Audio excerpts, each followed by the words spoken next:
Yo, what's good, campers? It's your boy Killer Beezy, man. KBZ. I keep calling myself Killer Beezy. Killer Beezy, KBZ, same thing. um, right. I wanted to do a quick video, talking about the content creators program, man. I mean, as you guys may or may not know, some of you guys are new to the channel, so some of you guys may not really know about. Well, some of you guys may not know, or you may know, but anyway. I'm in the content creators program. The content creators program is a program where Kabam allow content creators to have early access to certain content within the game, so that in effect we can, although we're sort of recording exclusive content, we're also kind of testing things out as well, because anything that we kind of find that we is incorrect, or doesn't really match up with what's being described, obviously we report it back or whatnot, and it's back and forth until hopefully it's not all the time that there's something wrong, but we do a little bit of testing and obviously recording for our channels or whatnot. Now Killmonger, I believe, was the first champion I received in the content creators program. Done about 2 or 3 videos, maybe 4, on Killmonger. And then after Killmonger, I think we had, was it?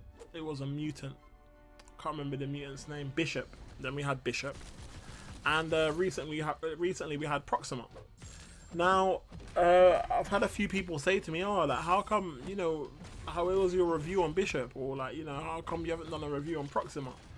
And I just wanted to explain, really. I mean, in both situations with Bishop, there was Bishop was a bit of a kind of unique situation, because he was actually like one day we just logged on and he was removed from our accounts, and we kind of didn't really know the process. Obviously there's still parts of the process within the program that obviously things are still tidying up and whatnot, but it's a lot more structured now. We get a set time where we know we're going to have the champion from this time to this time, so it makes it a little bit better for us to organize ourselves. Now unfortunately, I have had some personal stuff going on, so I wasn't able to do that much videos on Proxima. However, the reason why I wanted to explain this is because I want people to realize why they're not really seeing the same videos from me as you maybe see from like Brian Grant or Legacy or Yi, or any of the other content creators that are in the content creators program, because I feel like now it's a case of when we are recording, when we're doing videos like this on exclusive content, we can't release them until a certain time. So what happens is then you guys that are all obviously watching all different types of YouTubers, and some of you may be subscribed to several different Marvel Contest of Champions YouTubers. So what then happens, or content creators, sorry. So what then happens is, when it hits this certain time where we're allowed to release a video on this champion, YouTube just gets flooded. Yeah, if you're someone that only follows Marvel Contest of Champions content creators, YouTube is just like, Proxima, and it's kind of like, bro, all I need to do is watch one of the. And this is how I was thinking before I was in the content creators program. It was like, bro, like, I follow Legacy, I follow Brian, I follow Yi, I follow Rice, I follow obviously Seaton at the time that he was in the content creators program, and it was just like, well, once I watch one of those videos and I know whether the champion's kind of good or not, I don't really need to watch the rest.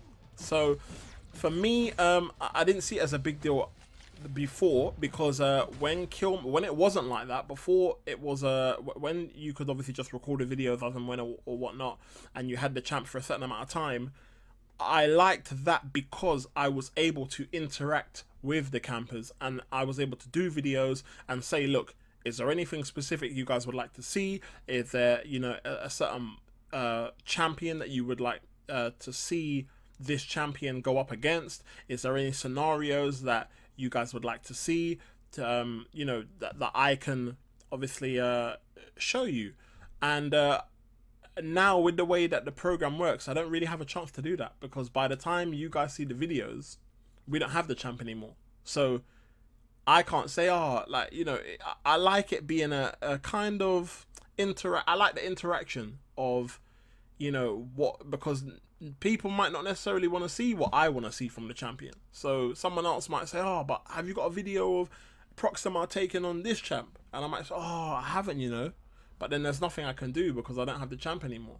And I feel like, you know, I'm not a fan. You guys know this already about me, man. I'm not a fan of doing the exact same content as everybody else. And the idea of doing a review when you know it's going to be dropped at the same time as like 5 or 10 other reviews, it's not that appealing to me.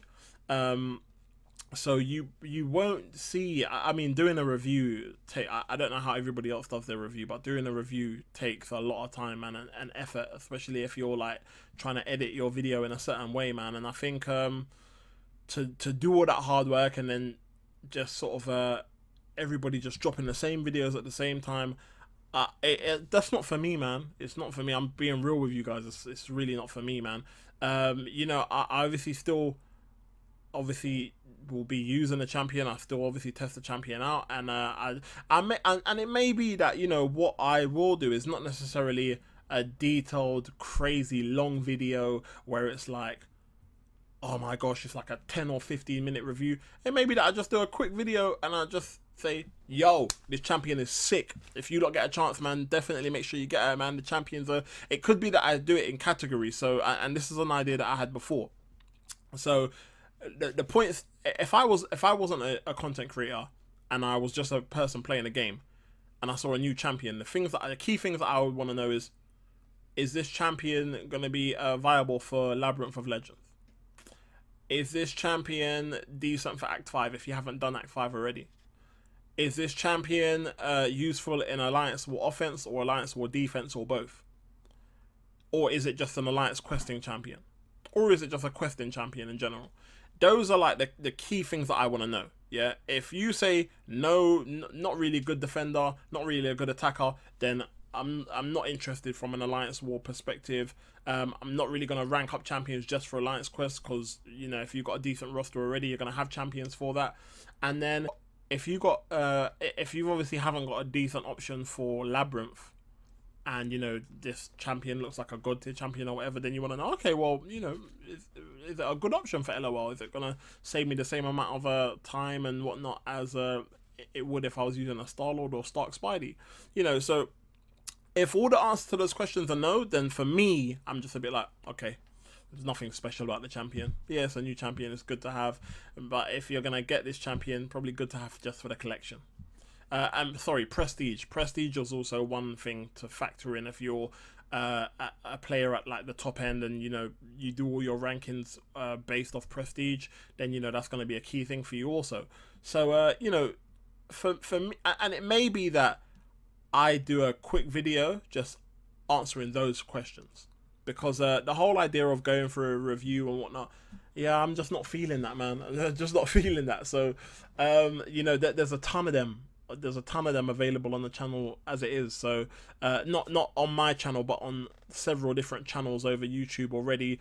So let me know your thoughts in the comments below, man. It would be really interesting to see what you guys think, because obviously everybody's different. So although I feel like, oh, it's doing videos and another video to add to the list of like things that people have to scurry past, because like 4 or 5 or 6 of these videos have all been uploaded at the same time.